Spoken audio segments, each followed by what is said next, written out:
Well, good morning, everyone. Welcome back to our Tuesday morning trading room. Sorry for the delay here. I'm having a little bit of technical difficulty, but I think I've got it under control. Bear with me another moment, though. My charts are just coming up now.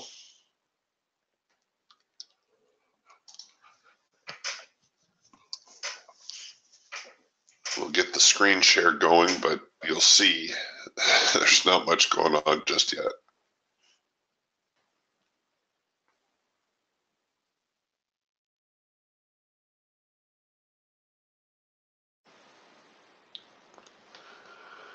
Come on.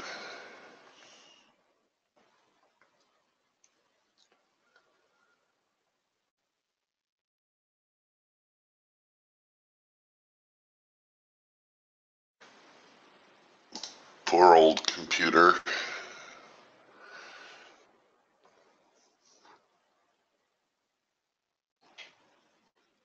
It's hanging in there, but oh, I better not jinx myself and talk about new computer.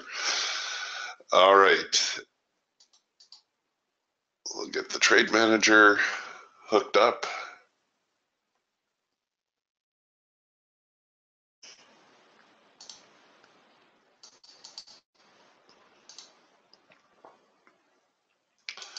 Looks like we've got a little bit of a rally this morning. Yesterday, the market in a nasty tailspin, just heading lower all day. I thought we were going to see prices recover a little bit through the afternoon. That certainly did not happen. The market took a real nosedive into the close.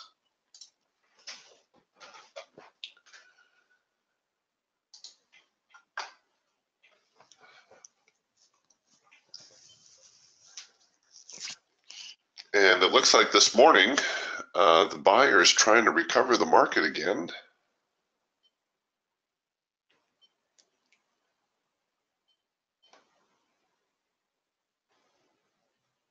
So we've definitely got a bearish market or a bearish start on the day. Just looking here at the Eagle, you can see right out of the gate, very, very strong move. Here was our first in sync signal. Honestly, I'm not sure if you would have been able to take advantage of that. Just look at the timestamp here. You had about 6 seconds to get that order in play.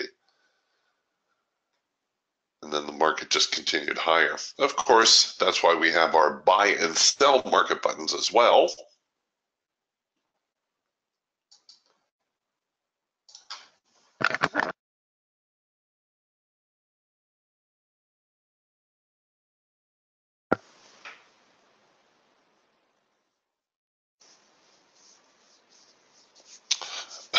Yeah, Dan says when computers take over, trading is not for the timid. Right, you are.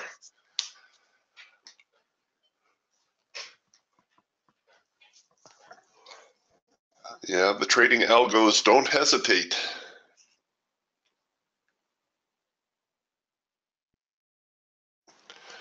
There's a lesson in there somewhere.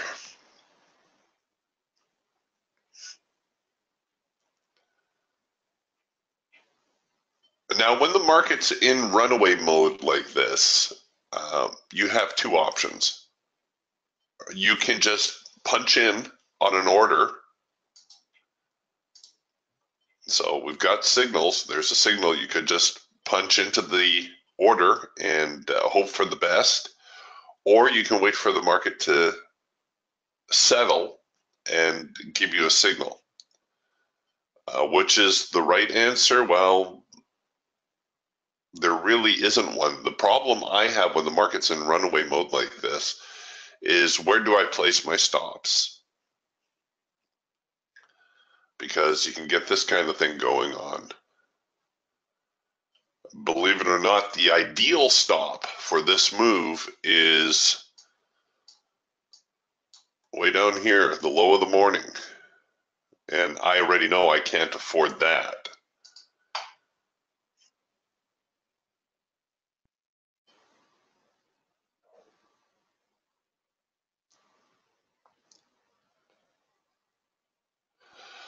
Richard's asking, how bad would the slippage be if you were in the market during all that volatility? The NASDAQ and most of the stock indices traditionally are fairly liquid. The worst I've gotten slipped on the NASDAQ recently is about 2 ticks, which is nothing really.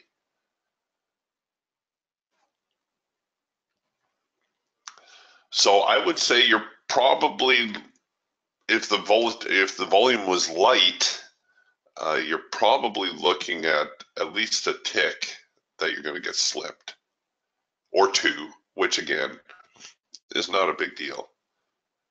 If you're experiencing a lot of slippage on your orders, you should talk to your broker.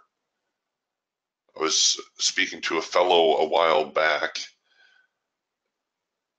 He hired me for some coaching, some private coaching time.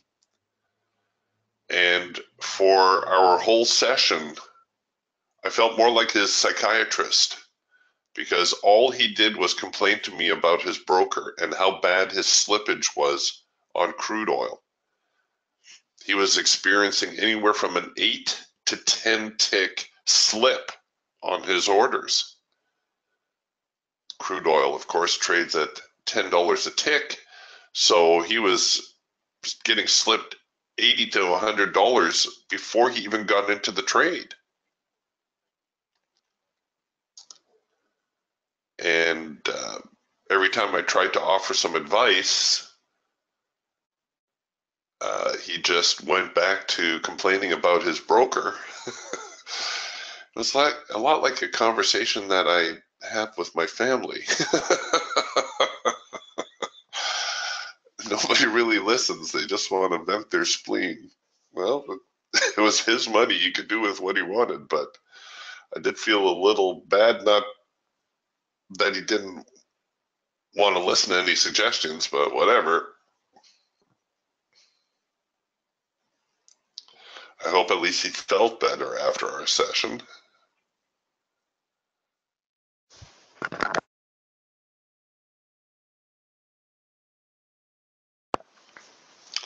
Okay, well, you can see we got just a real roller coaster going on here this morning.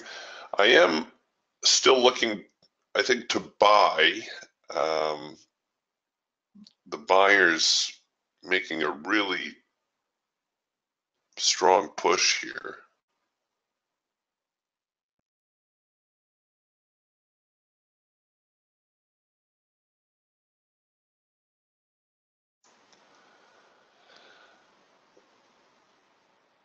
Yeah, Elmer, I agree with Elmer's comment here. This is so crazy. One should not,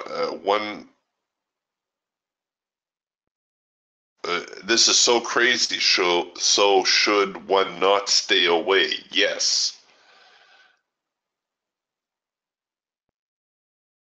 Yes, I think,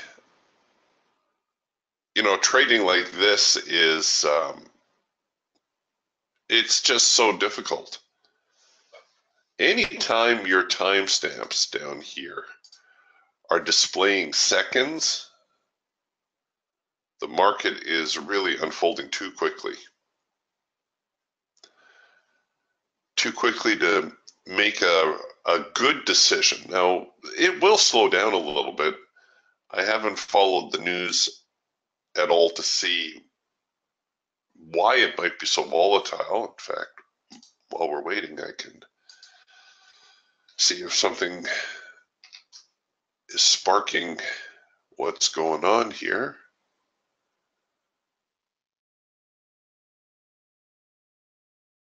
Let's see, Sarah Silverman and Michael Sheen split up. No, that can't be it.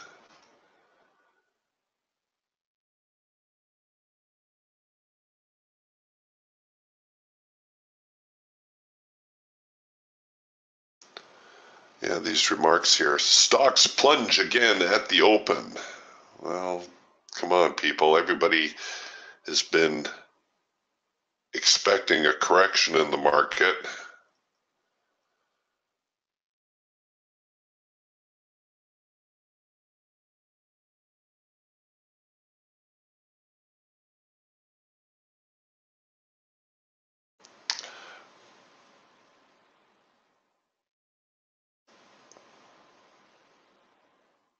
why you shouldn't panic about the market meltdown yet. Oh dear.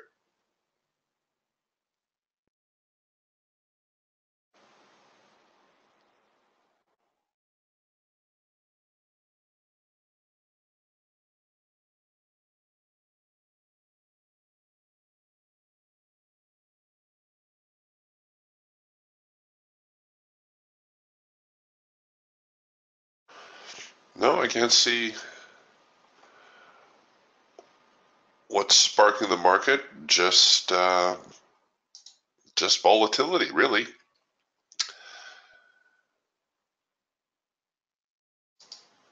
Okay, well, they will settle a little bit.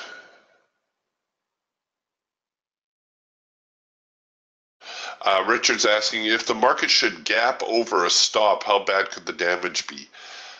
Again, Richard, this is a very liquid market. You're looking maybe a tick or two. I would guess in a market like the NASDAQ, a 5 or 6 tick slip would be huge.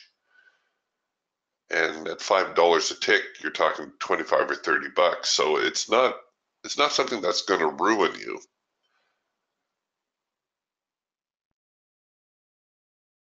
It's not like you're trading, butter futures, where they might slip you by 20 ticks. That could smart. No, if you're trading a market that's reasonably liquid, whether it be the E-mini, gold, crude, NASDAQ, so long as you stay with the big stuff, you're okay. The problem with the grain and meat markets is there is always the potential of a limit day. And if you get stuck on the wrong side of a limit move, things can get a little hairy. But even there, you're not totally helpless. The option market never locks. So if the futures market, say you're trading soybeans or corn or wheat or whatever, and the market goes limit against you, let's say you're long a position and it goes limit down, you can still offset your position with a put option. Yes, you will incur a substantial loss,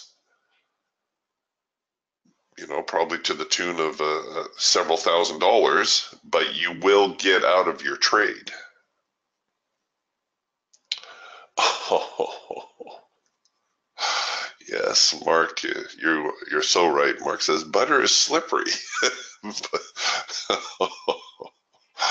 Oh, I should have picked a different market.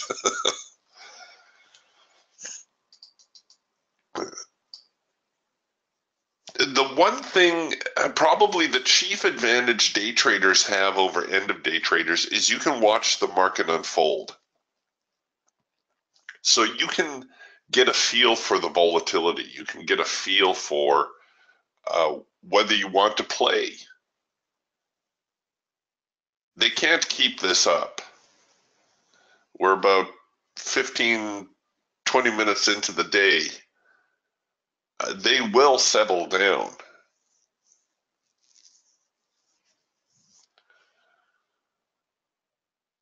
If the market was like this every morning, you couldn't keep up. The other thing you can do if you really wanted to trade is you can change your brick size. You can go with a larger brick. That's going to condense a lot of this activity.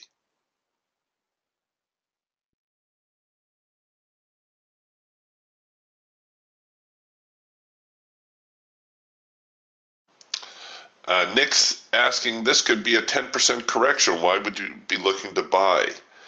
I think the key to your question, Nick, is the word could.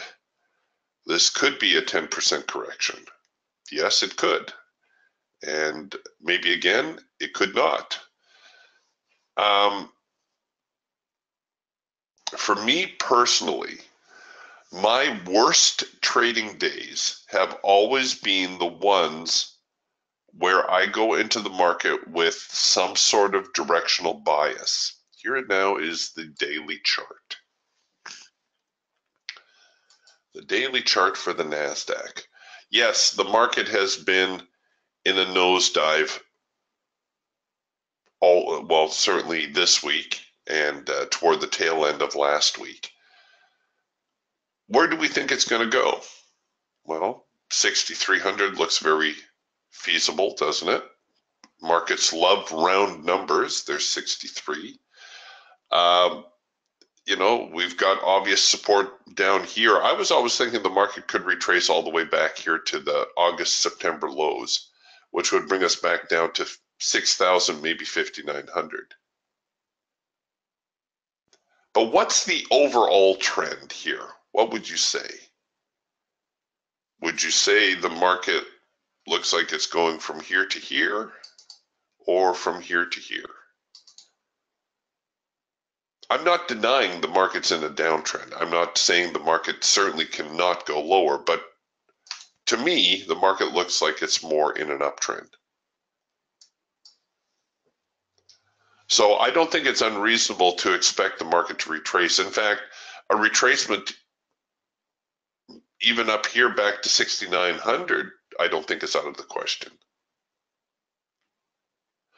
One thing you will find as well, and Richard Ney wrote this book years ago, it's got to be 30, 40 years ago now, called The Wall Street Gang.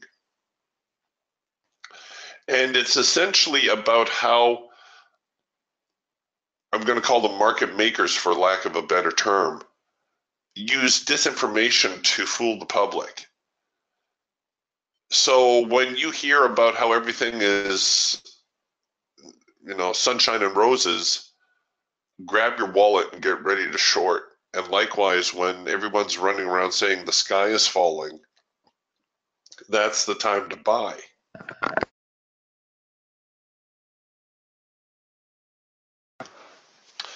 Because the market does use disinformation to try to get people on the wrong side of the market. It sounds a bit like a conspiracy theory, but you always have to trade what's in front of you. You always have to trade your chart, regardless of what other people are telling you.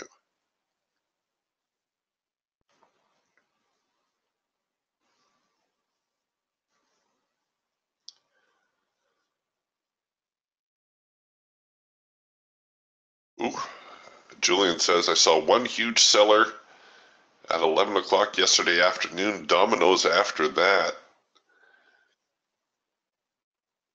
Yeah, that would be about the time that the bottom fell out, isn't it?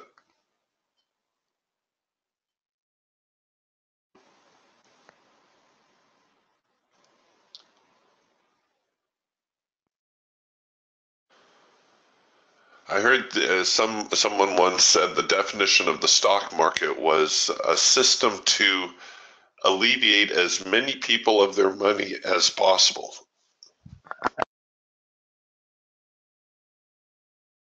Or something to that effect.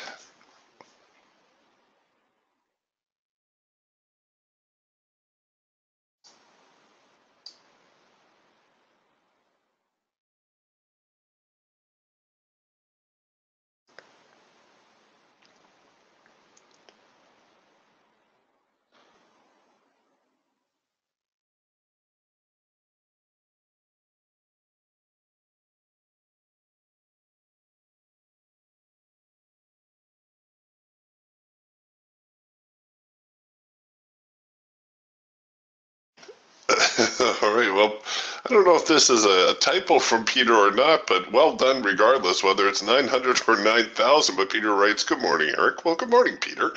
Peter says, made 9,000 yesterday trading the YM in the morning, made 300 on 2 trades, then decided to go on the sim, placed trades on every new low, and added some contracts. However, I was not in sim, but real time. And yes, a few trades were missed because of slippage. I realize I'm not ready to trade a wild market. Another lesson learned. Well, that's a very positive lesson, though. Good for you, man.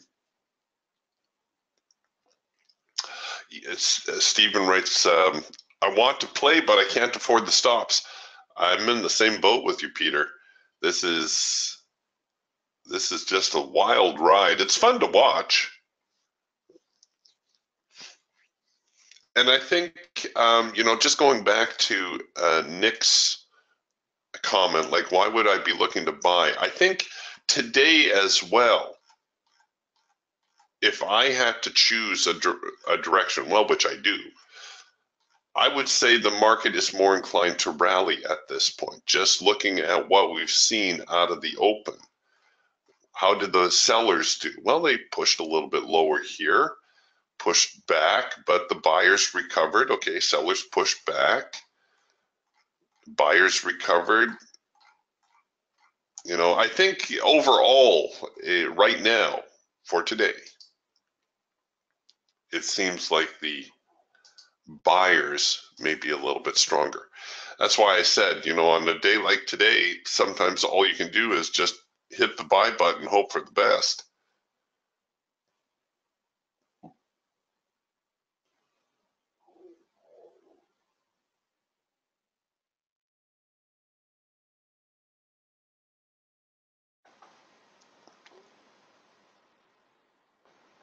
Well, Peter, that's quite the day. Peter says, yeah, no, it was 9,000. It wasn't a typo. Good job, man.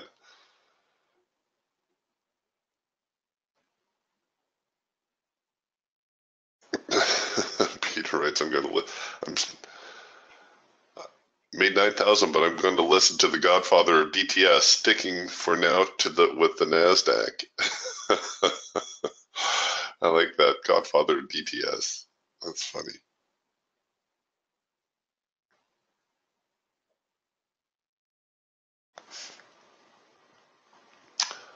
Yeah, Floyd, very good observation here. Floyd says, I'm checking out the Day Ranger, and between yesterday and today's range, we're really, really too volatile. Floyd says, I'm sitting out today. He says, when the readings are 10 times normal, I'm sitting out. That's probably a good plan of action.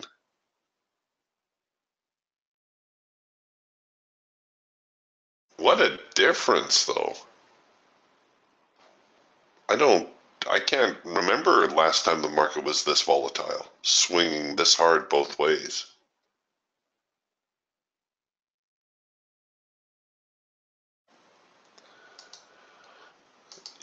Anytime the public panics,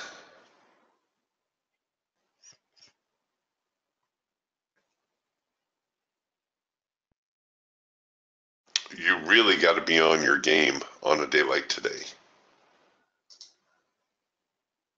Like, sure, there's opportunities both ways.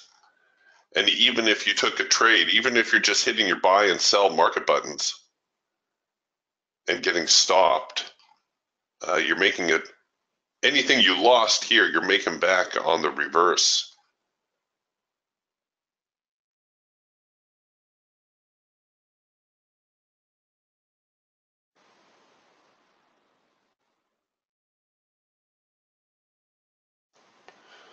If I wasn't serious about the trading room today, I would probably, it'd be like a video game. I would play, just hit the buy and sell buttons with the orders. Here was a hard edge bounce. Didn't quite get to the hard edge, but still close enough to qualify.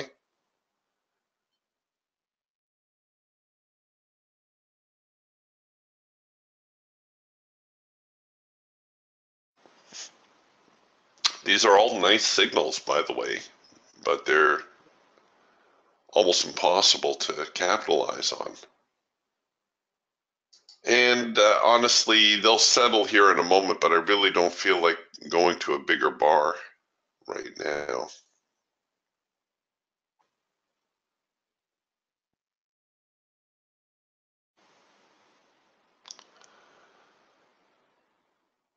You know what? That's a great question here. Scott writes, morning, E. Well, good morning, S. Why is the Geiger counter's number so low? Yeah, that's a good question, Scott. You see some bulk orders slipping through here every once in a while. There's a 26 that flashed by. There was, another order of 26 and 10s. So you got some block orders coming through, but yeah, you're right. A lot of onesie-twosie stuff. That's a little odd. About the only thing I can think is that you've got the pikers trying to take some positions.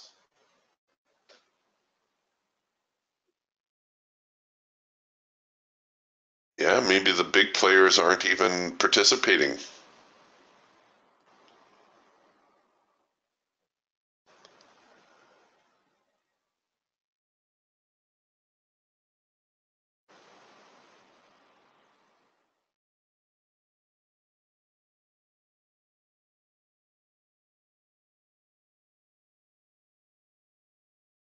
That would account for a lot of the volatility too, if there aren't any,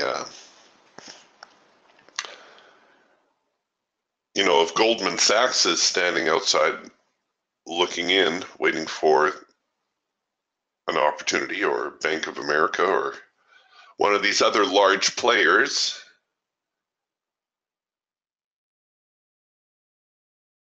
and they're just leaving it up to the onesie-twosie traders,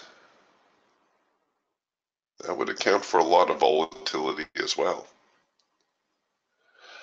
Scott asks, is it showing in the hundreds? No, it's not. Those are 1 and 2 orders. If we got nothing going on right now. Let's take a look at the nifty little time and sales tool. This will drive you crazy.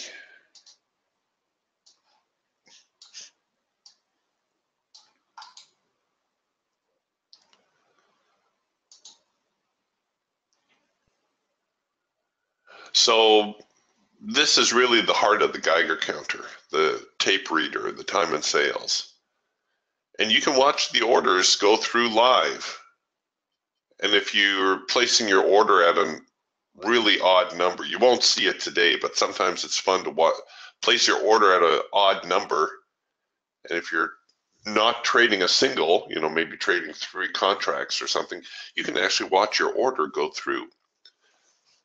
Now, what some people will do, because the time and sales, you can't make sense of this, is they will try to filter out some of the small orders, and they'll put in what they call a block alert.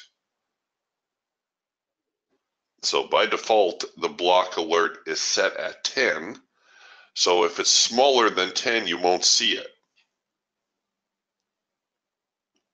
The idea is that you'll only see the big orders go through. And I thought there was a way to filter size. So let's say we only want to see orders that are 5 or bigger.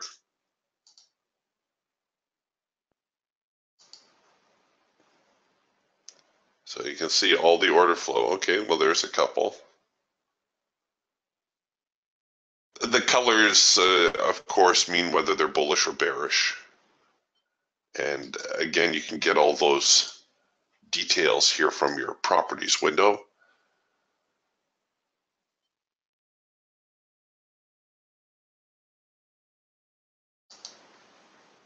Another order flow device is your dome.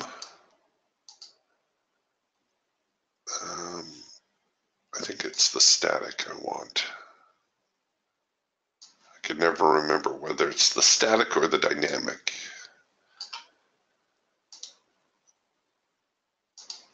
There we go. And now you can actually watch the orders.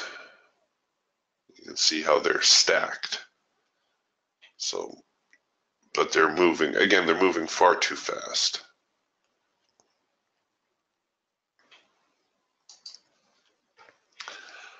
So, you know, if you find that helpful, there you go.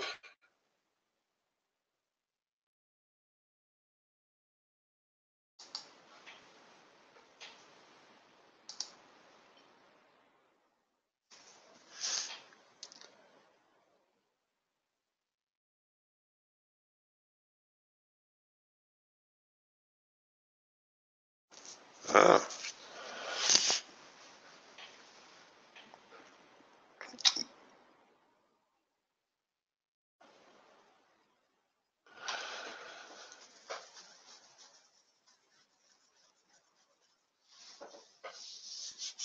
Yeah, Julian says trust the big buyers and sellers in the house. I would agree with that comment. You know, the guys that are putting the big money on the table, it's just like going to the casino, I guess. If you see somebody placing a big bet on a horse race, you're thinking they know something you don't know. Julian says, I have an indicator that posts to the screen over X. I have mine set to over 90. So, you know, Julian's really looking for the big players. And you can do that with your time and sales, as I just showed you as well. You can filter out all the small noise.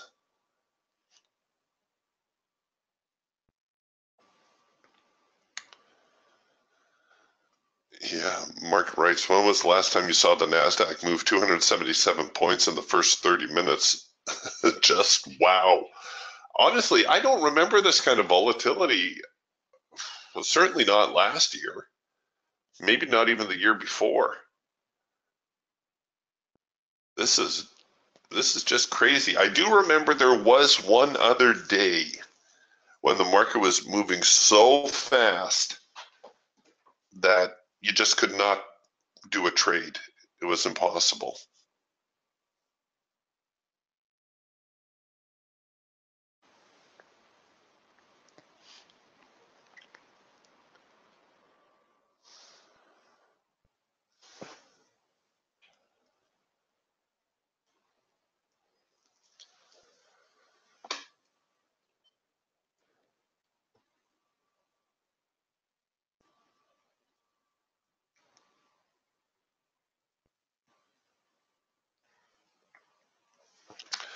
Um, Steve asks, do the large firms like Goldman Sachs trade the E-mini or the big contract?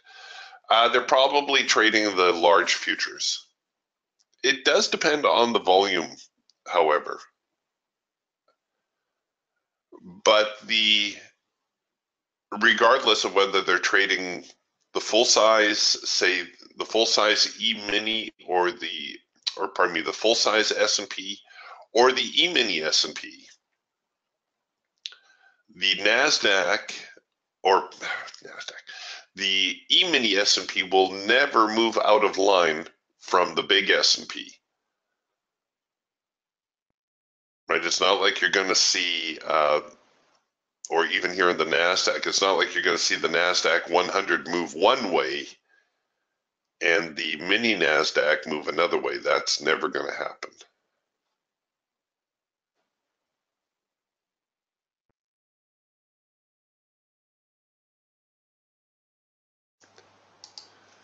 In fact, while we're waiting,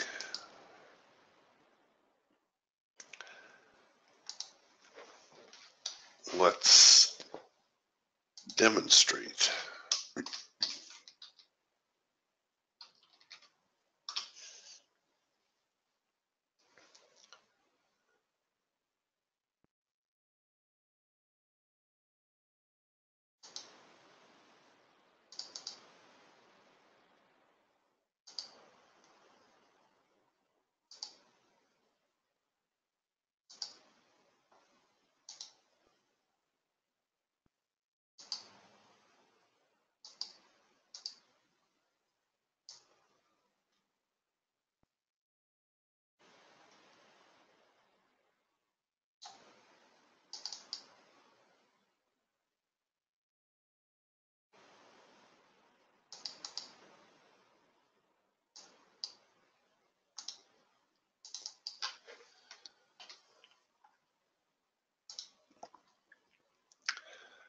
As crazy as these kinds of days are, you need to remember your objective here is not to lose money.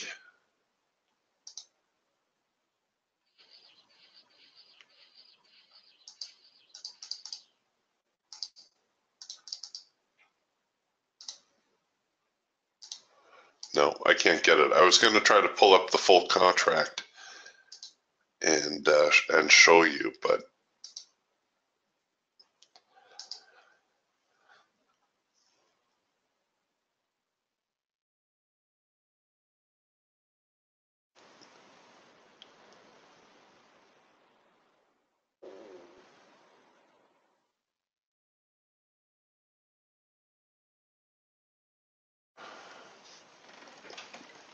yeah, Dan says I've been doing this for 2 years. I've never saw it this fast. I was just on late last night and it was crazy. And then Dan also writes, I'm sorry, I just joined, but how would you trade this? You can't. You can't trade this, Dan. If you really, really, really, really, really wanted to, you could increase your brick size. So let's say we're going to go here to our data series, and let's say we'll put in a 20 tick, and we'll need to adjust our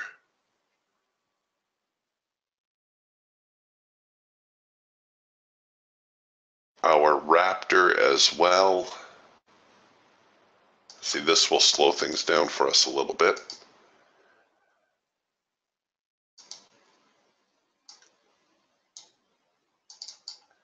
Now there's a rough relationship between your brick size and your Raptor settings. Let's go with the faster cloud, is usually the same size as your brick. So there, we'll make that 20 because now we have a 20 tick brick. The slower cloud is usually 1.5 times your brick size. And your hawk is 3/4 of your brick size. This will kind of give you a normal chart. I'm using air quotes when I say that, normal.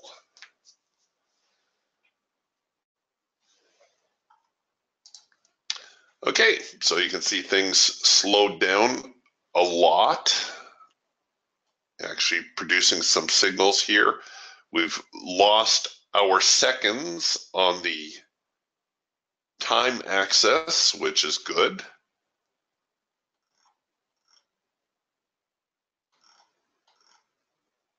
This is about the only way that you could trade today, is to move to a much larger brick.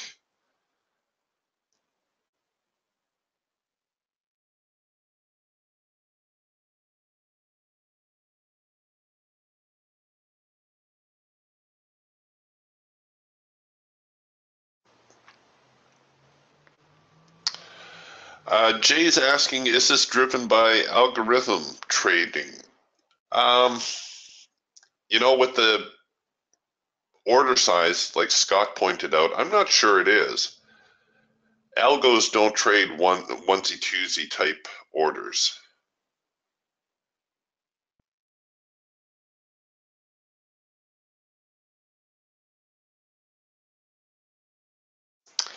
The problem with a brick size like this, though, is can you cover the trade? What's that worth? Nope. Trade manager says, nope, sorry, Eric, that one's out of reach for you. What about this one? Nope. So you got the orders, but you still can't play. What about this one? Could I have done this one? Nope. It's a little easier to watch, though.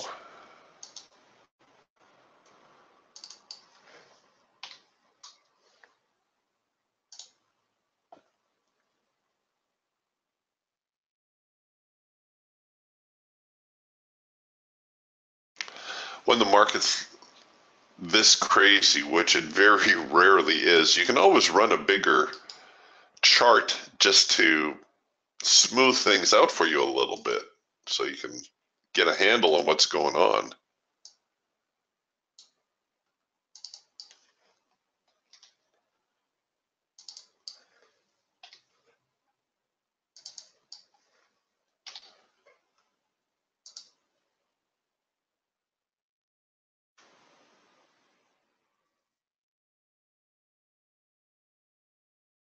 We're 45 minutes in, and it's still crazy.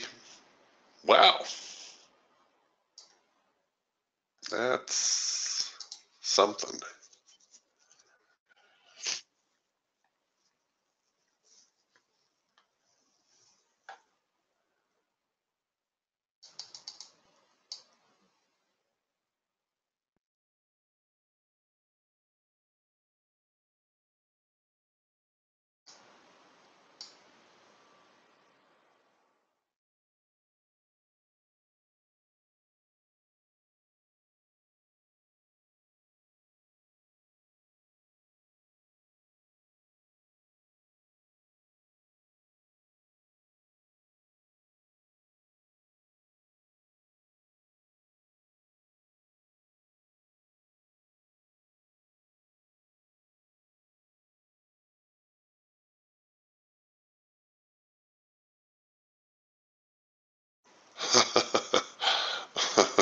Julian says she's using 100-tick stop. It's what you need for a day like today.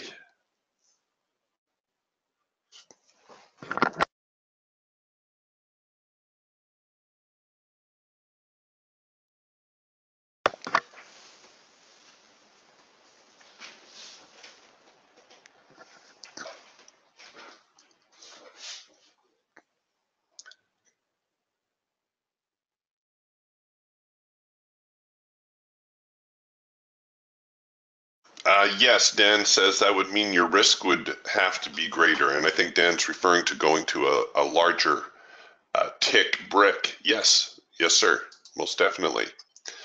That's part of the reason I'm waiting. I don't know, are things slowing down? Yeah, I guess we lost some of our seconds down here.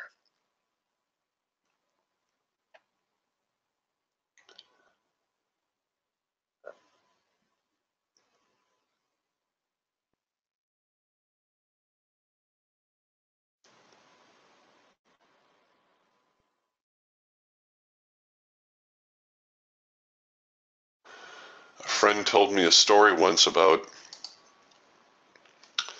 a guy who, I don't know if he was a lifeguard or just a really good swimmer, but there was a guy out in the ocean and obviously couldn't swim and in distress, and he was floundering around and calling for help. And my friend, or not my friend, but friend of a friend, was watching this fellow splash around and didn't go to help him. And just as he was going under, then he swam up and grabbed him and dragged him to safety. And afterwards, he was asked, why didn't you go help him earlier? Why did you wait until he was almost going under before you went to help him? And he said the way he was thrashing about, he would have pulled us both under. He said, I needed to wait for him to play himself out, to get tired, before I could actually go help him.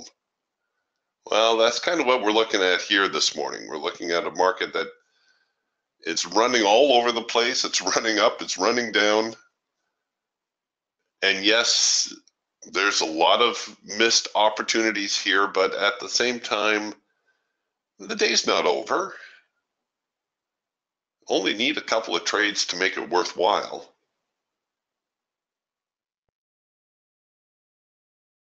As Ray Burke always liked to say, trading the left side of the chart is easy. Trading the right side, not so much. Would I like to have been in on this move? Most definitely. Is that the last move I will miss as a trader? Oh, I could only hope.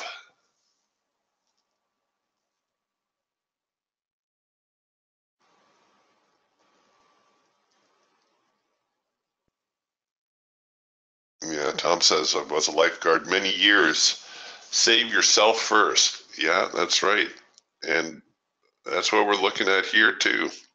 And Tom also adds, the Eagle's the only way to trade today.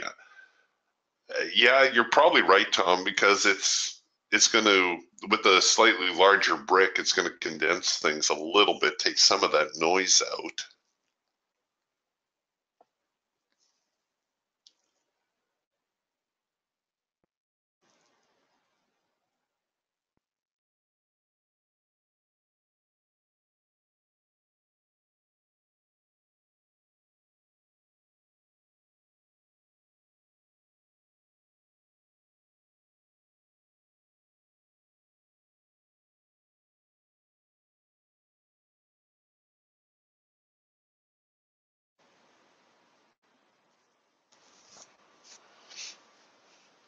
Yeah, Julian says I'm only trading 2 contracts, not 9.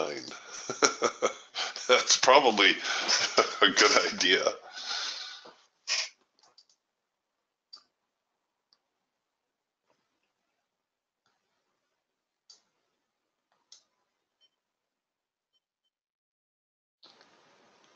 Okay, I think I got to everybody's comments and questions. If not, you can repost it, or sorry, I didn't mean to leave you out. Pardon me.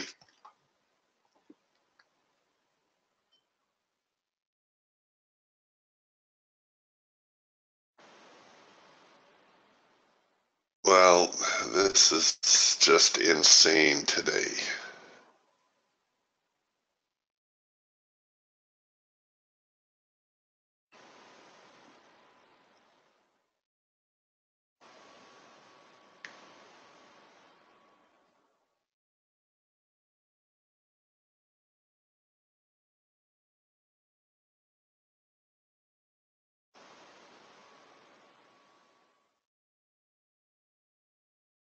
I've been shut out before because the market hasn't been moving, but it's rare to get shut out on a day because the market's moving too much.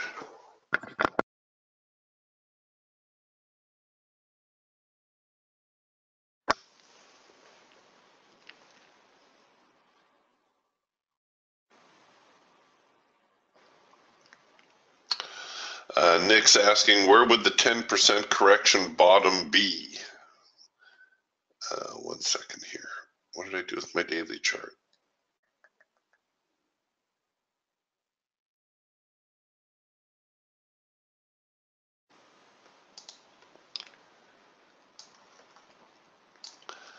Stock traders are always talking about percentages, right? Because they're looking at percentage of the stock value. So in that sense, if you're working off 7,000, well, you could take 10% of that and you could reduce 700 ticks or 700 points, which would bring you down here to 6,300. Honestly, Nick, the headlines that are talking about 10% correction, I'm assuming that's what they're talking about.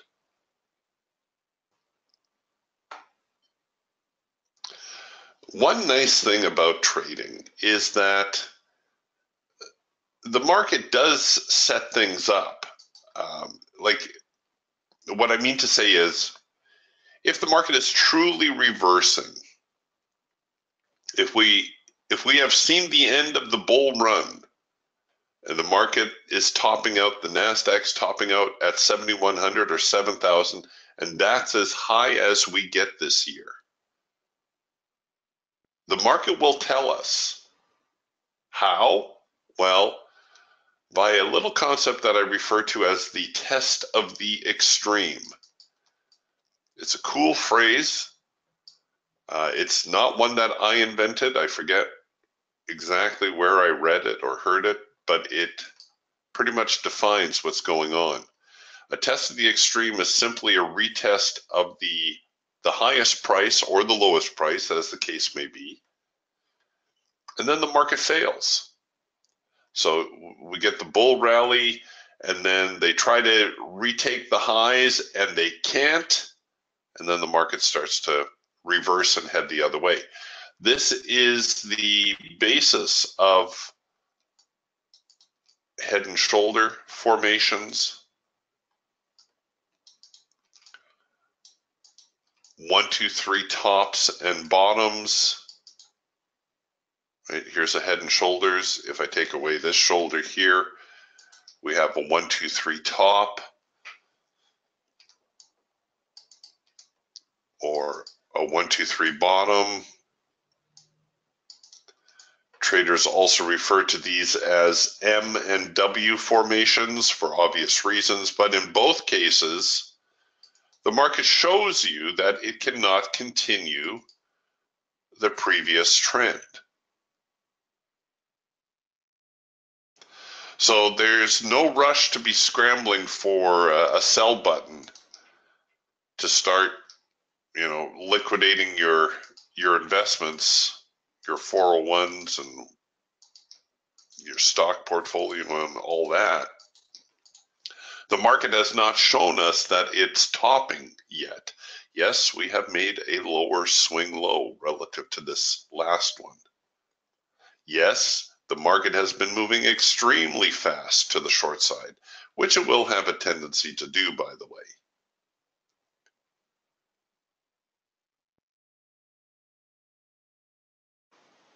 But is it a full-on bear trend yet? No. Nope, not yet. Not until I get that test to the extreme, which is another reason to suspect that the market may recover a little bit, maybe not today, maybe not even this week.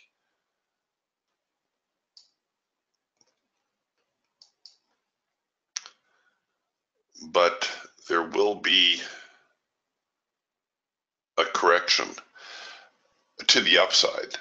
I mean, the other thing I suppose you could do, if you have a bias, whether it be bullish or bearish, and there's nothing going on now, so I'm just gonna start goofing around a little bit here.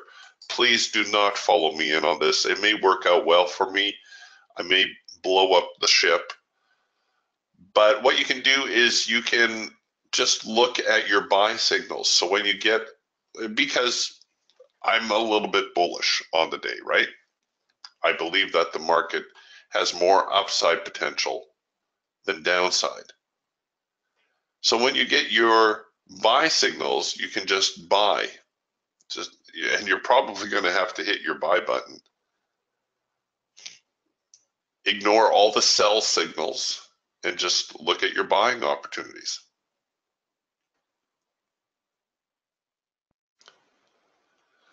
But look at this volatility. Your stops are going to be enormous.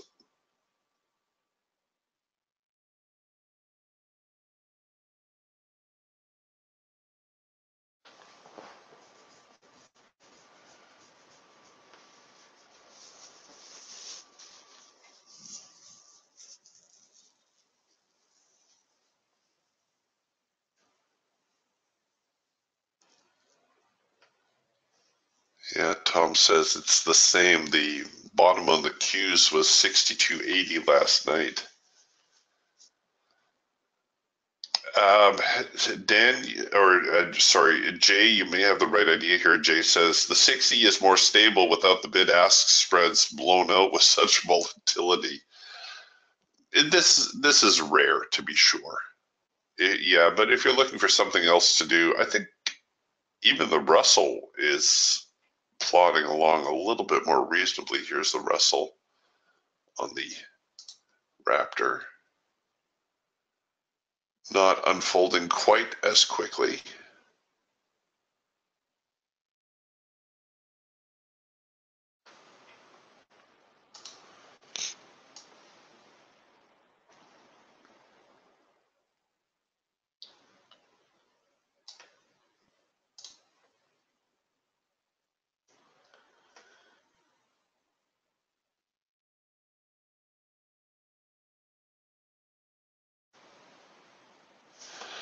Um, Good question here from Nick. Nick asks, so if this is a correction in a continuing bull market, we may have seen the bottom, thus the price rejection from the low made today. Well, maybe it's still too early to tell. You see, if this is a bottom,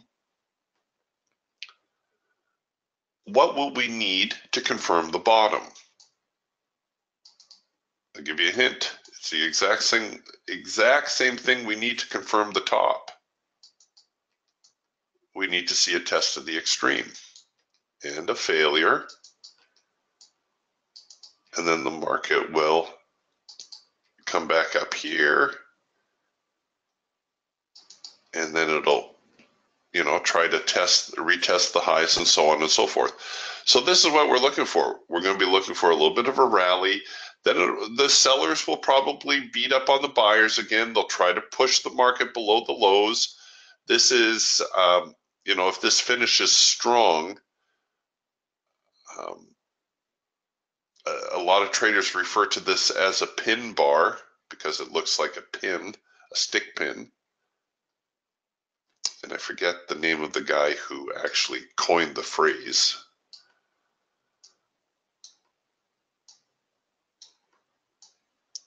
But then if the sellers cannot, push the market to new lows, then we will have another test of the extreme, and then the buyers are going to take their turn. And they will rally the market up, and they will try to take out the high, and there will be a little reaction here, and then they'll try to come back up. I can leave these bars up for you because it will probably play out very close to this over the next few days. How do I know that? Well, I've been doing this for a long time.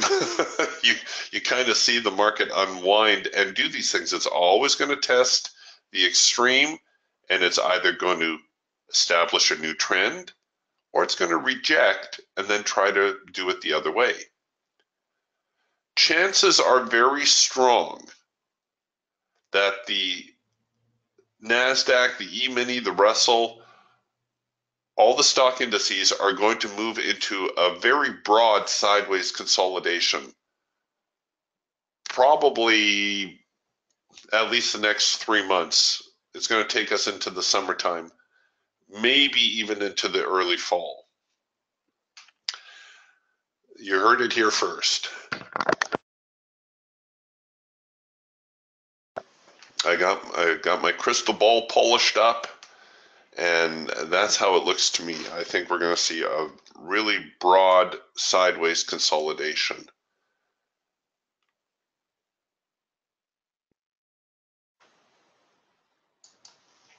And yeah, this may well be the bottom end, but it's too early to tell. Again, until we get a test of the extreme to confirm that the bottom is in, it's going to be tough going. But you can anticipate a reaction because of the strong move lower. The market rarely moves. Well, here it moved 4 days in a pretty strong uptrend, but well, I guess here we had 3 days in a really strong downtrend. But it's really, really rare to see the market post a huge day after huge day after huge day, for 4, 5, 6 days straight. That really never happens. Is it impossible? No, of course not. The market's going to do what it's going to do. Is it likely? No, it's not likely.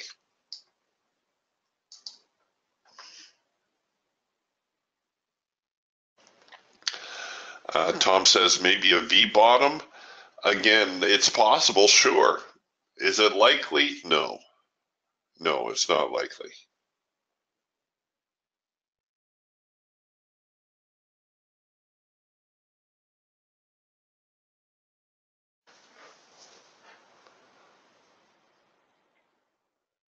Well, now the sellers are piling it on there. Look at this. They're going to try to recover to the lows today.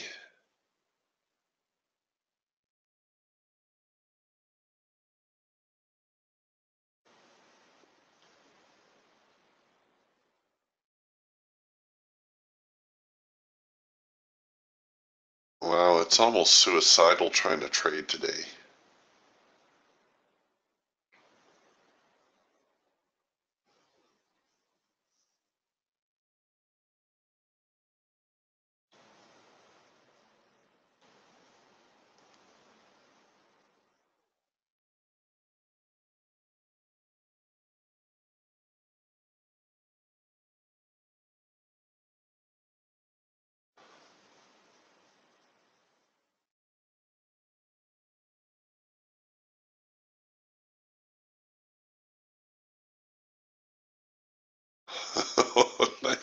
Nicely done, Julian. Julian says I'm up 4K today. You've got nerves of steel, Julian. And 100 tick stop loss.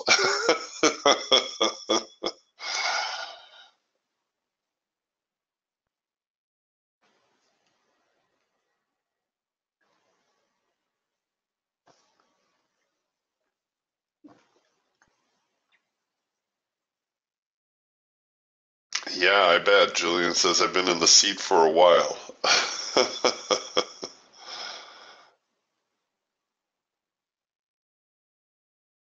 I can tell. You don't spook easy. Tom says, wow, only $8.99 for me. There's no only in front of that phrase, Tom. Nicely done. Anytime you can pull $900 out of a day like today, good job.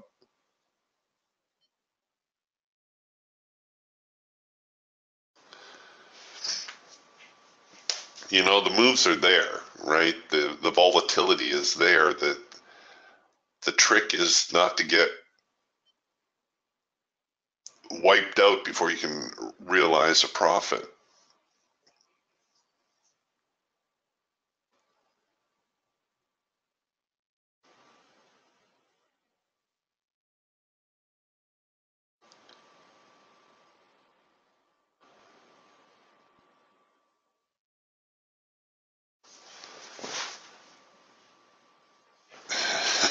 Peter says, I chickened out when I gave back 185 of my 9,000. Now I'm just looking. What I did find is when the market is very directional, I can place my stops closer to the market because once the market started going, it just kept going. And that's a good observation. You know, if the market is this strong, yeah, go ahead, place a tighter stop.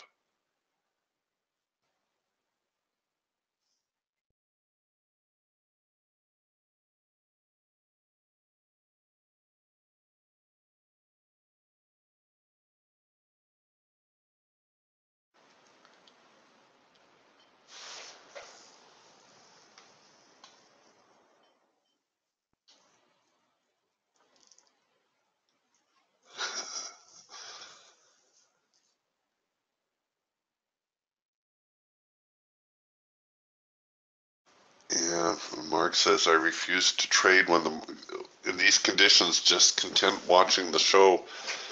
I'm surprised we're an hour in. I'm surprised the volatility is still this high. I thought for sure after a little bit after opening range they would have settled.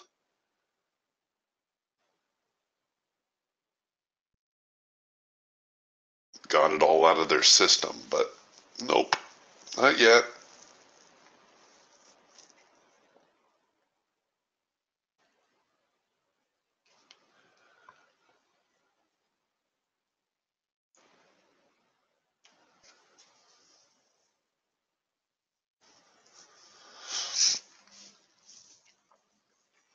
Tom makes a comment here, two contracts, 15 ticks, then 40, with break even on 15 ticks. Hard to decide which signals. If I take more, I make more.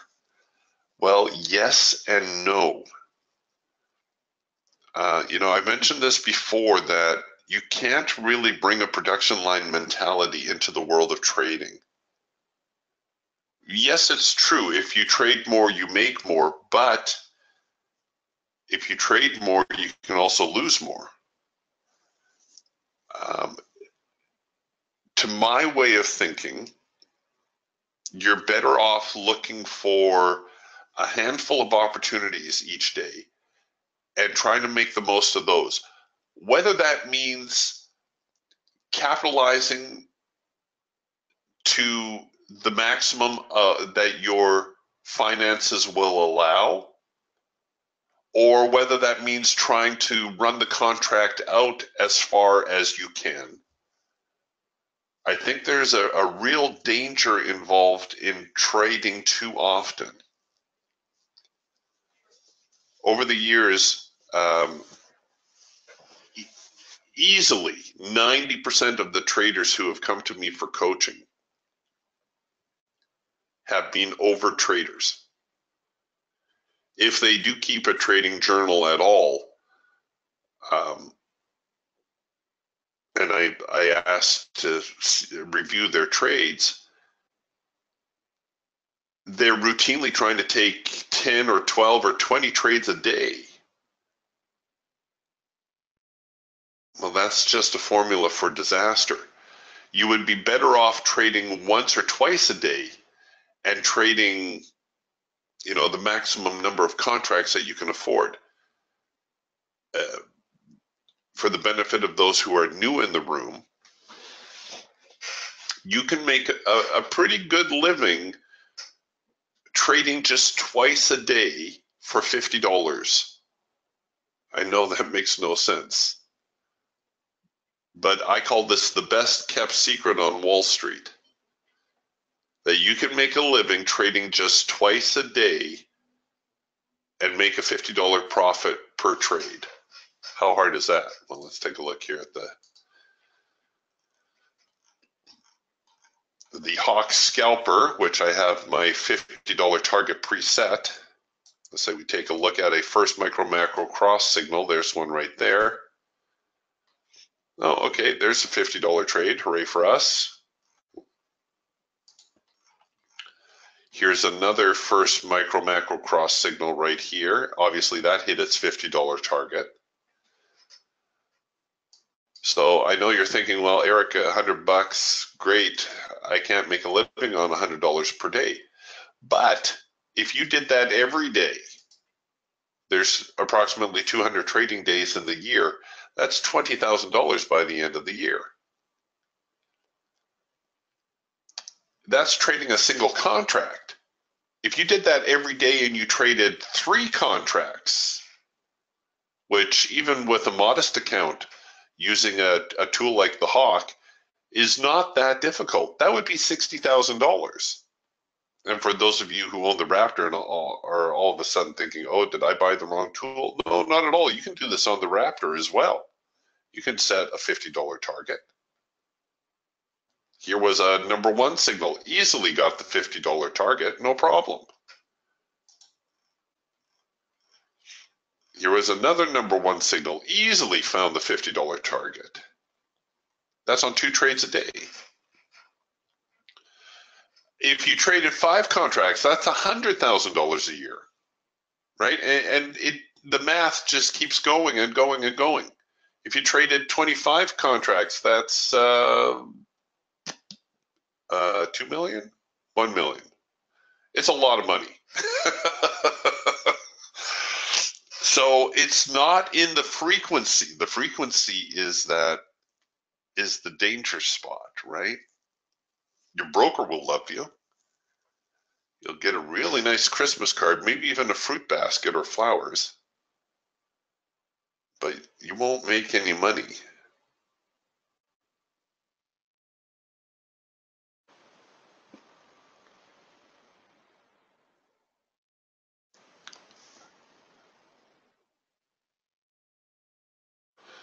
Wow, we may not get a break here. Russell says the volatility was like this the entire night. I've never seen anything like this. Impossible to trade.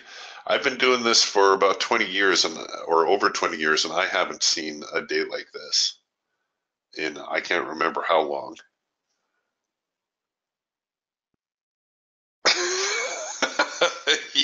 Yeah. Nick says, a good day to have a stock of nitroglycerin tablets. Yeah.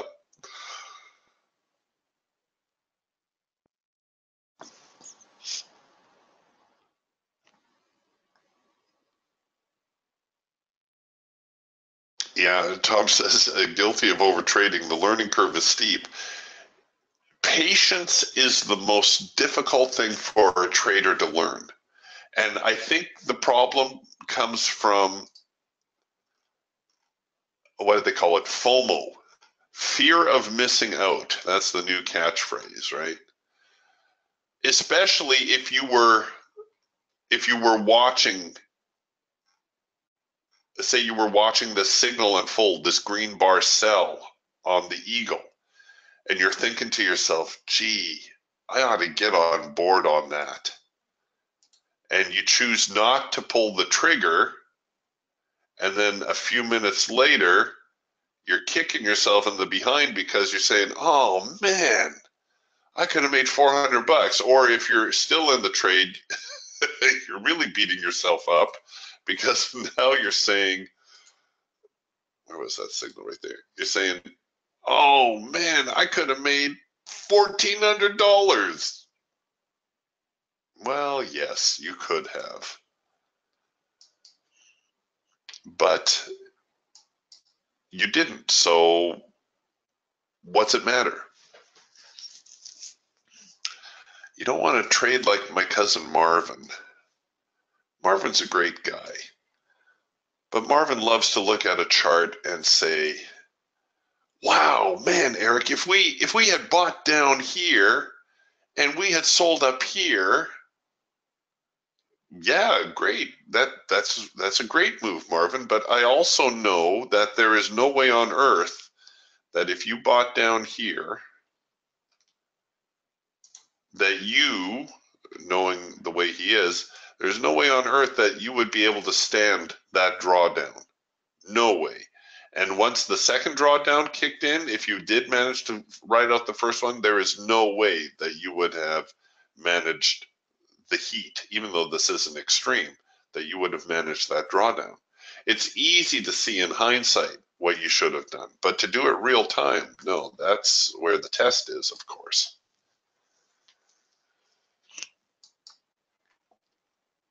So don't go beating yourself up over something you may or may not have done. Yeah.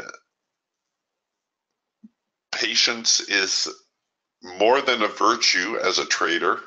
It is your very survival. I've used the analogy of a sniper before.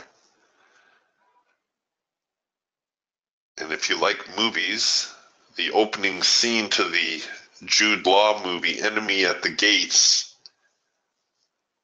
is a perfect analogy for traders. If you can't, you need to train yourself to wait for the right opportunity. If you can't, you can save yourself a lot of pain and just send me your money. I will make sure you get a really nice Christmas present.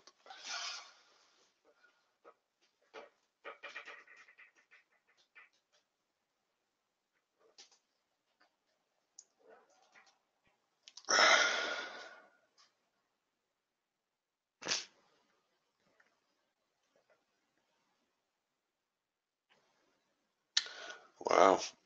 Julian says it was crazy, traded at 2 a.m. faster than today. That's almost unfathomable. This is just wild. Oh, Julian says, watching the YM now, it's much smoother. I'll toss the YM here on one of my other charts.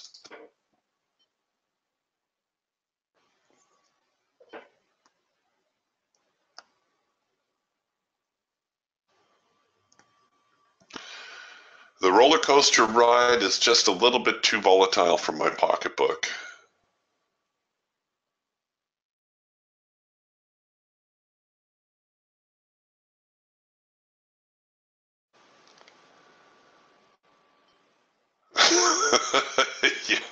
Yeah, Tom says, I already sent you money. I use a 10-minute to give me some patience holding a trade or waiting.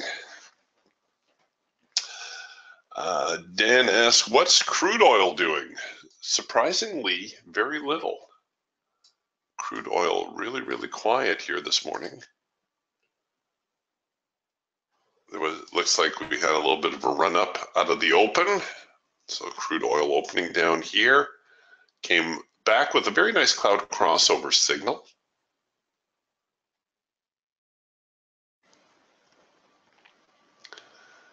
And a little bit of a push up. Counter trend signals move back to the hard edge, which is the target. And now it looks as though crude oil may be trying to head lower.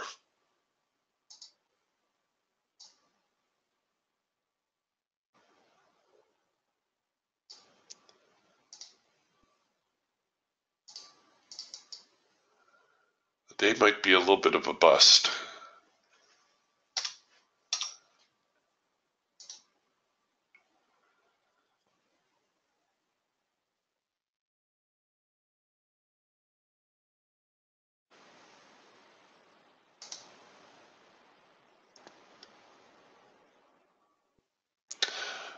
Yeah, Dan says, wow, crude is slower than the NASDAQ. Crude has been painfully slow,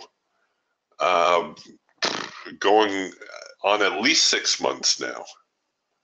I know this would be typical of the crude oil market, what we're watching here in the NQ. You're right.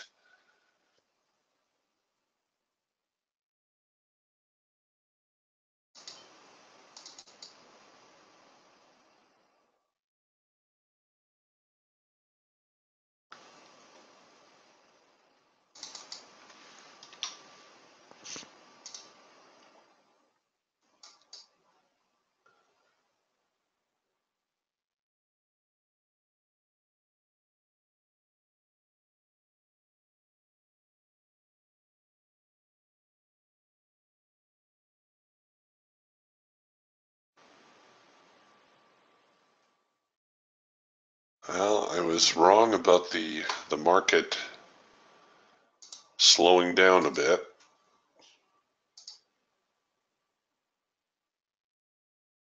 Oh well.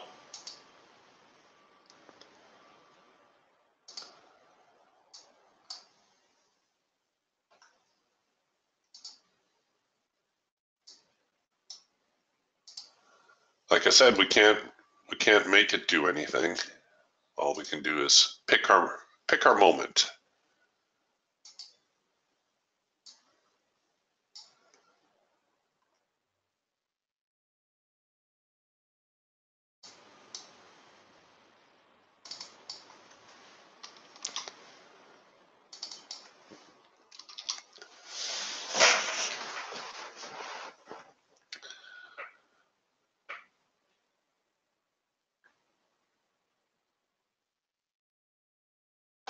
Yeah, I don't know. I don't know if we're going to get anything tradable here this morning.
These ranges are just impossible to trade right now.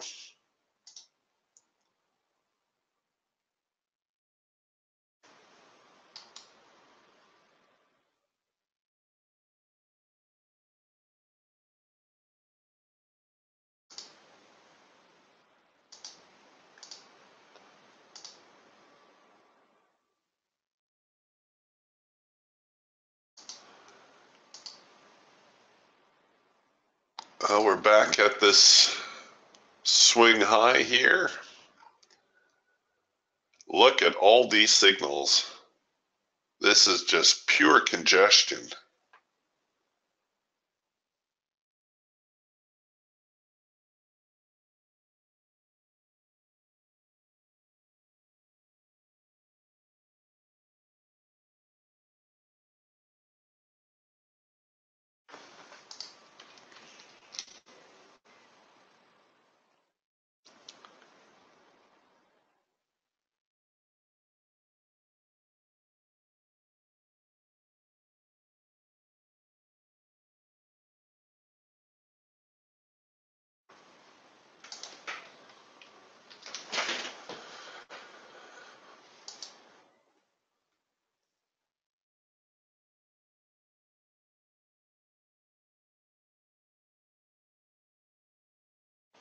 Tom says I've mostly learned to wait these out.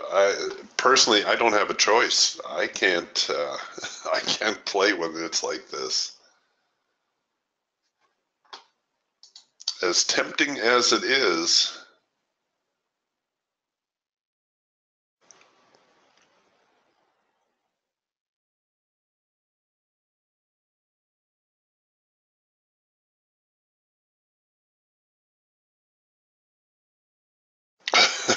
yeah, Peter says, you know the market's fast when 6 bars just instantly show up.